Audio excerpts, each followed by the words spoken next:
saw him standing there, sad look in his eye. Uh-oh. What happened? Uh-oh, it rebooted itself, so we're without music. Oh, well, I guess you'll just have to listen to me. That's kind of crazy. Anyway, maybe it needs charging. I don't know. But I think I will get that going. Wouldn't it be something if it was just out of juice? Anyway, I have a new picture of Miss Beckett. Yeah. This is Miss Beckett. Look at her. She looks just like her mommy. And she's got her Aunt Marla's nose. Can you tell? Her mommy has Aunt Marla's nose too. Jessica and I have compared our noses and we took pictures and side by side. And yep, we have each other's nose, which I think is our Granny Pickard's nose. So, yep. Cannot connect to power because it's not hooked up to power. Let's see if I can find some power here.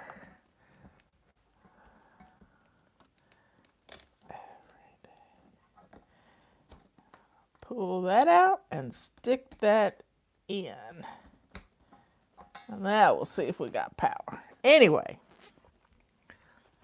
it's Saturday, y'all. And I got to thinking about something this morning. A friend of mine had an issue with the bank account. And all of a sudden, there was $600 missing from their bank account. And they couldn't figure out why. And it was a lot of Amazon charges. Come to find out, their little granddaughter had taken a picture of their debit card and had set up an Amazon account and bought $600 worth of stuff from Amazon. A 9-year-old. A 9-year-old. And I'm just like in shock. In shock. And I started looking at the bigger picture of things. Children only see us using a card, a little plastic card. They never see us using currency. Currency. They equate money being this little plastic card. So they see us go to the ATM machine. Maybe we get some money out. Maybe we make a deposit. They see checks. Maybe they do. Maybe they don't. But I heard something from Scott Adams the other day that he predicted back 20 years ago when direct deposit started happening that it would devalue the power of currency. Now we're dealing with Dogecoin and cryptocurrency, and it's all in cyberspace. Everything is practically done in cyberspace. My husband is probably the only person that I know who actually goes to the ATM and draws out cash. He likes to have cash. He calls it his walking around money. And I get to thinking about when we were kids. When I got my first job, I was a junior in high school. It was between my junior and senior year. And I was working at the state park, and Reelfoot Lake State Park, and I was waiting tables. I mean, waiting tables and earning tips, and tips were cash. I mean, cash. And I saved up my money because there was a wallet I wanted at our local jewelry store because I didn't have a wallet to put my money in. So I saved up my money. It took a couple, maybe 3 weeks to get enough money to buy this wallet. And I had that wallet for a lot of years because I had worked for it. It was mine. I took care of my money, my currency. I've watched Tammy's boys grow up, and they've collected coins. They have, I get online and I see people who take metal detectors to the beach and look for lost things on a beach. But a lot of times they're excited over a penny, a wheat penny. They're excited over a nickel. Maybe a metal detector might be something fun to invest in to help teach people the value of money, because our kids aren't getting it. Our kids are not getting it. They don't understand that. Even adults don't understand this, that the money that is the numbers on a piece of paper or on a screen that is your 401k and all of that, it's numbers on a page. It's only when it's cashed out that it's actual money. So when people get fearful, when the economy turns down and the stock market is doing crazy things, which it's not right now. It's pretty high, but I've seen it do a downturn. I've seen it do a downturn in my lifetime, and people get scared. But if you just be patient, it'll come back up. Usually does. But how do we teach our children the value of money? And not it being this, what's the right word, ethereal thing. It's not, even though our identities can be stolen by somebody getting our credit card numbers, it's just kind of wild to me that we're not teaching our children the value of money. Probably because we weren't taught. But I did work. Justin mowed yards. Justin worked in the garden to make money. And when he was young, he wanted Air Jordans, were brand new tennis shoes. And he wanted a pair of Air Jordans. And I said, son, your parents can't afford to buy you those shoes. Every dollar we had was spoken for, pretty much. And I said, if you want those shoes, you're going to have to work for them. And you know what? He'd ask his granddaddy if he could do this, that, and the other thing. He'd go to the neighbors, and he came up with ways, raked leaves. He did lots of stuff. And over a summer, he saved enough money to buy those shoes. And guess what? That was 30 years ago. And he still has those shoes. They don't fit him anymore, but he still has them. They were a second edition of Air Jordans. And one of the kids last summer, cleaning our back deck, doing the pressure washing, one of those kids he couldn't believe it, that Justin had a pair of Air Jordans. There was a second generation of them. And he said, do you know what those are worth? No clue. No clue. This kid was a connoisseur. He would buy tennis shoes, first run tennis shoes, and then sell them on eBay. So he knew his tennis shoes. It's how he made spending money. Anyway, having kids earn real money helps to teach them the value of that money and helps to teach them to save up for something instead of instant gratification. Click, click, click, click, click. The children are watching you. And if you are doing bad things, how does a 9-year-old learn how to steal a credit card number?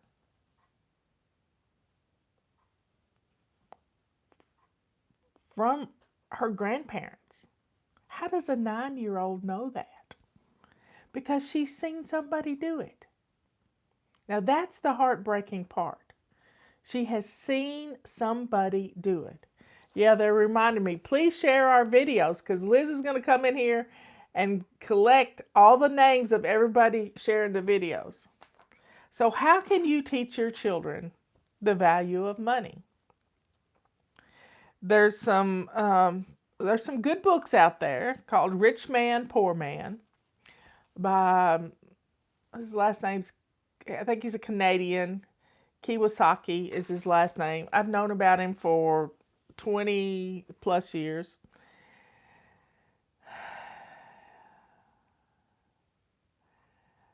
And children need to know that work equates to money that you get for that work. And the Bible teaches us that's a good thing. That is a good thing.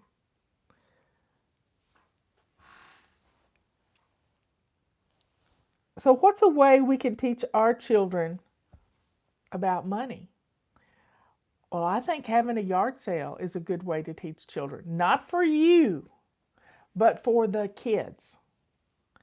And getting rid of clutter. Their clutter. When you have children, you have lots of clutter. Toys and clothes and all kinds of things that they no longer use or wear.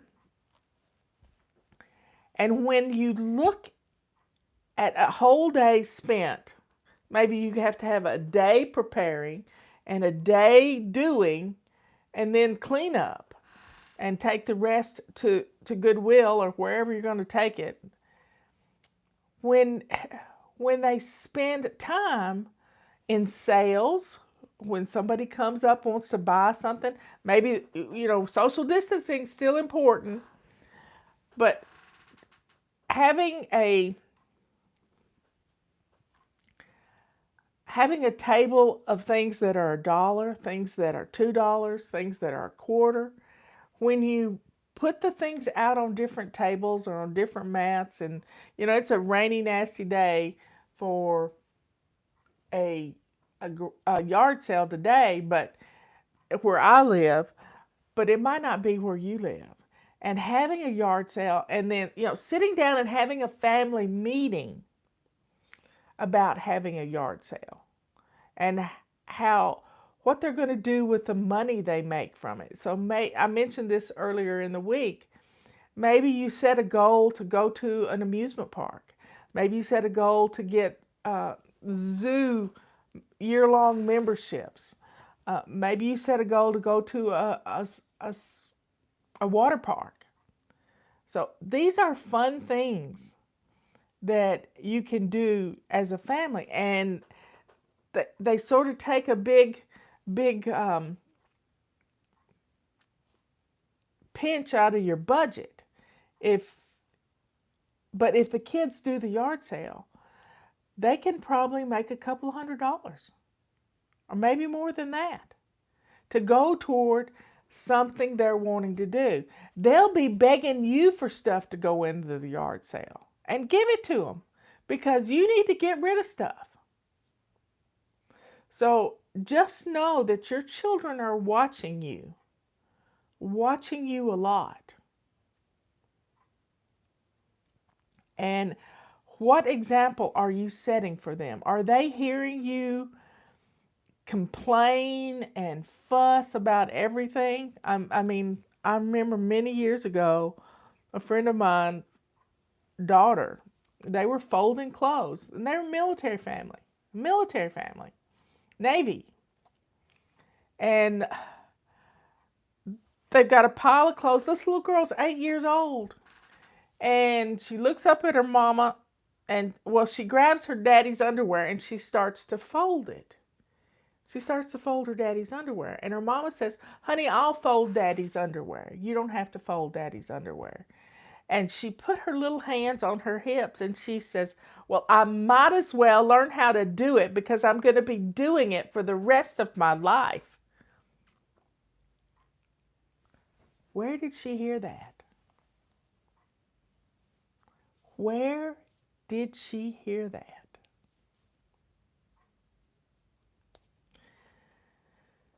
I don't know if Dave Ramsey has a book on how to teach children the value of money, but if he has a book at all on the value of money, you should read it so that you can teach your children what's in it. There may be some books for kids about the value of money. The best way is for them to see you use money. Dave Ramsey teaches a system with an envelope system. And it's using real money. When it's gone, it's gone. So think about what you're teaching your children. Are they seeing you manipulate things? If so, there may need to be some repentance in your future, like right away. Are they seeing you do things that you shouldn't do? Do they know what stealing is? Do they know when you take something, that when you use somebody else's credit card or debit card, that is stealing? No, they don't have a clue because they don't see it.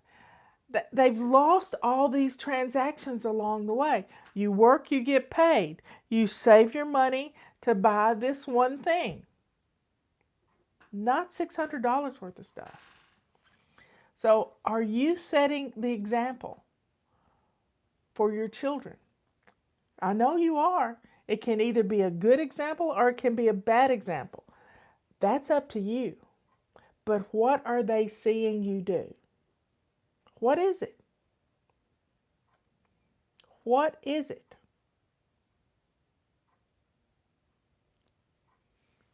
So, folks, think hard about what money values you are teaching your children. Because one day they're going to grow up and they're not going to know the value of money. They're not going to know it. Because it's just like with a calendar. They don't know how to use a calendar because you keep your calendar hid in your phone. Put a calendar up on the wall. Our calendars are shipping out. Monday we'll start again. So keep in mind, what are your children watching you when it comes to money? Do they know? Do they know what you do for a living? Do they know how you make money? Do they know how their father makes money? It's making a living. How do you work? Yesterday, I watched a video about a young couple from Georgia who decided they wanted to live in a transit bus full time. They both had jobs, 9-to-5 jobs, but they could do them remotely. And I'm thinking, what kind of job can you do remotely? And then toward the end of the video, they explained what their job was. The lady was a life coach. She had clients that she helped them to figure out what they wanted to be the rest of their life. The young man was a marketing person, and he could work from anywhere as long as he had Wi-Fi. And so they would park for 5 days and then they would travel on the weekends to different places and they'd set up again. So when they had a stressful day, they just go outside. Well, I live in a place like that. I live in a place, and this is my wise husband's, my wonderful husband. When he got out of college in 1974, he sent resumes. After he passed the bar, he sent resumes to places in the world, in the United States, that he would want to retire to, because he thought to himself, why should I live in a place I don't like only to sell everything I have and go retire someplace else? So he either wanted to live in the mountains or at the coast. And the first person to call him back with his resume and was a law firm here in Brevard, North Carolina, which was 2 hours from where he grew up, and a little bit cooler. He likes cool weather. So he wanted to live in a place that would be retirement worthy. And you know what? People come here to retire all the time, but they have to start over. They have to sell their house and start over. We're here. We're in the house that he built. We did some remodeling in 2000, but we're here where we want to stay. Maybe soon we'll get to do some traveling. But guess what? I love our little house. There's not anything I would change about it. Not a single thing. So I'm very happy with our home. Yep.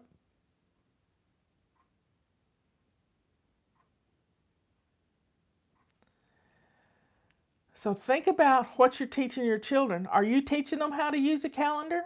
They don't see you write things on your Google Calendar. They don't see that. You have to show them. They have to participate in it for them to know how to use a calendar. Why do you think you don't know how to use a calendar? Because your parents didn't teach you. How big is our house? Our house is about 1,200 square feet. Yeah, a little over 1,200. It was about 1,000, and then we added on the side porch, which was already a side porch under our existing roof, and turned that into a kitchen. So it's 12 by 28 is what we added onto it. We have a full basement. Well, the garage is part of the basement. So we have a full basement, which has a workshop in it, Robert's workshop. And he has an office downstairs. So we don't really count that square footage because it's not heated. But it will be, and he's working on it right now. He is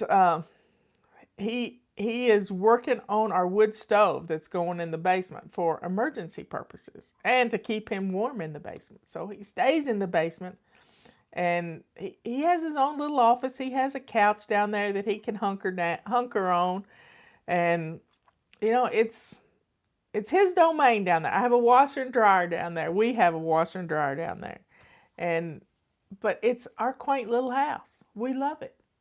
The other day, we were speculating, because we don't play the lottery. We have, when it gets up to about 600 million or something like that, we go donate to the cause. And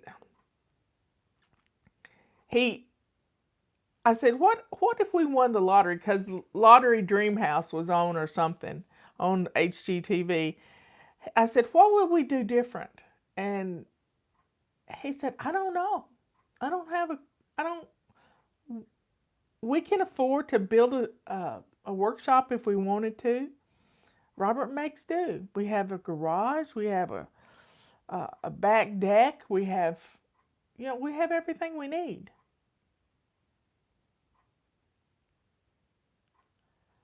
So we keep it simple. I don't want a big house. I don't want to have to hire somebody to come in and clean 5,000 square foot. I mean, some of these videos I've been watching on doing tiny houses and van conversions and bus conversions and all this stuff, They moved out of 5,000 square foot houses.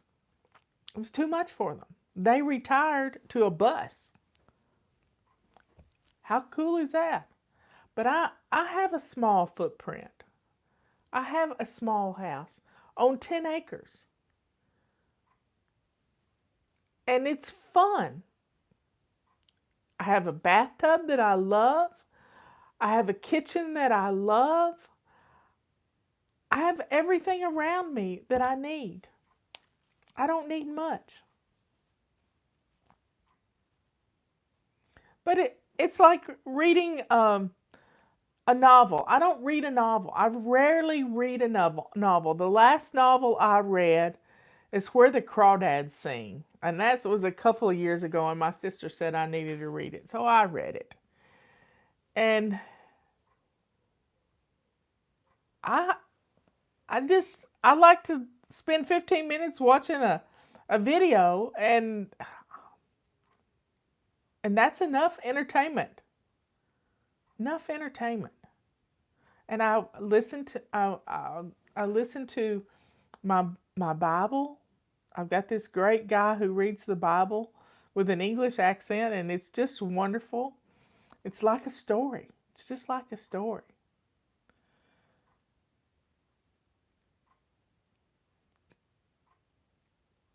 So I might read Where the Crawdads Sing again. It's an interesting book. It's sort of set on the coast of North Carolina, I believe. But it's a great story. I used to read Nichols. He does all the stories that just make me sob like crazy. I quit reading those. I think his last name's Nicholson or something. I quit reading them. I was crying so hard, I just couldn't read them. I don't want to entertain myself with stuff that's going to make me cry like that. I'm just not going to do it. I like to watch construction videos. I like to watch reconstruction videos of people taking an axe that is rusted and pitted and turning it back new. I like to watch, here lately I've been watching this little guy. It's called Post 10, P-O-S-T space 10. And he hits a lick at a snake. He knows, Nicholas Sparks, that's it. Thanks, Glenda. He knows how to hit a lick at a snake. And what is that? It's just do something. So when it rains, he drives around in his little car with his boots, and if it's deep water, he gets his hip boots on, and he unclogs drains on streets that have covered up with leaves, especially in the fall. But yesterday, he unclogged a culvert that had been backed up by beavers. Backed up by beavers. And he pulled all the sticks and the mud out, and the water had come up on one side of the road, almost covering the road. And he unclogged this one drain, this one culvert, and cleared it up, which it was depriving the wetlands downstream of water. He hits a lick at a snake. It takes 30 minutes, and he does it. Well, this was about 4 hours away from him yesterday, and he finally posted the video. He went up there 2 days in a row, so he got a lot of, I think he said it was a 6-hour round trip. And he hits a lick at a snake.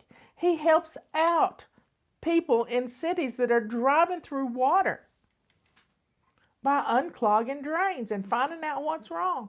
I think it's just a hobby for him. I don't think it's a job, but he asked permission from the DOT and different city water people, city drainage people. And he knows his stuff. But he has a rake. He has a rake and his 2 hands and gloves sometimes. And sometimes he takes his dog with him. Not in a storm, though. When he's exploring areas, he takes his dog with him. But he does something. His arm ain't broke.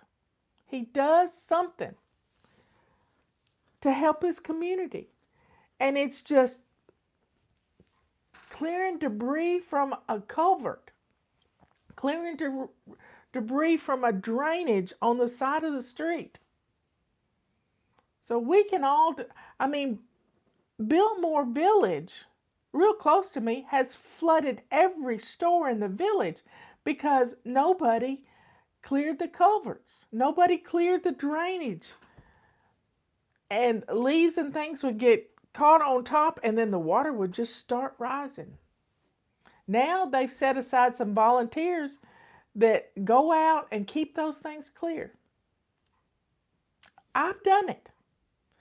Our culvert down by our bridge, I put on my waders, and Robert and I went down there, and it was about to take our bridge out. And we got down, once the water went away, once the water went down, we cleared out our own culvert. Robert's gone down in there and cut things with the chainsaw. You hit a lick at a snake. You do something to help. So what are you going to do to help your children? It's all about the kids, y'all. One day they're going to be running this world, and if they don't have some values placed on them, you got to get those kids in church. They need to know about the Lord. They need to know about the Lord. And just be ready. Be ready to testify.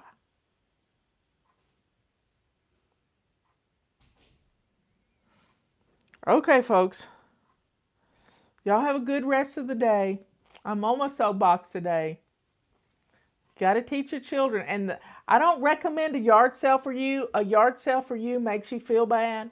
But when it's kids and it's not something they've spent their own money on, they are easier, they're more able to let go of things. And it teaches them the value. And then plan something with that. Plan something with it. And let them start collecting change. Let them go couch diving. Yeah, this can be fun around your house. I had a friend who was in Denmark, and her son went on a exchange student trip to Seattle, and he was gone for 6 months. And he loved to do couch diving to get money out of the couch. And I told her, I said, seed the couch with some change so that when he gets home, he'll have something to do. And she did, and they had a great time. But couch diving, anything like that to get your children interested in saving money. Get them a piggy bank or a glass jar, something to save money in. And if you've never read the story Christmas Jars, do that. Look it up, read that story, Christmas Jars. Because I know myself that a jar of change, I'll tell that story this afternoon. The power in a jar of pocket change. Pocket change has changed my life. Yeah. Pocket change has. So let me write that down. Jar of pocket change.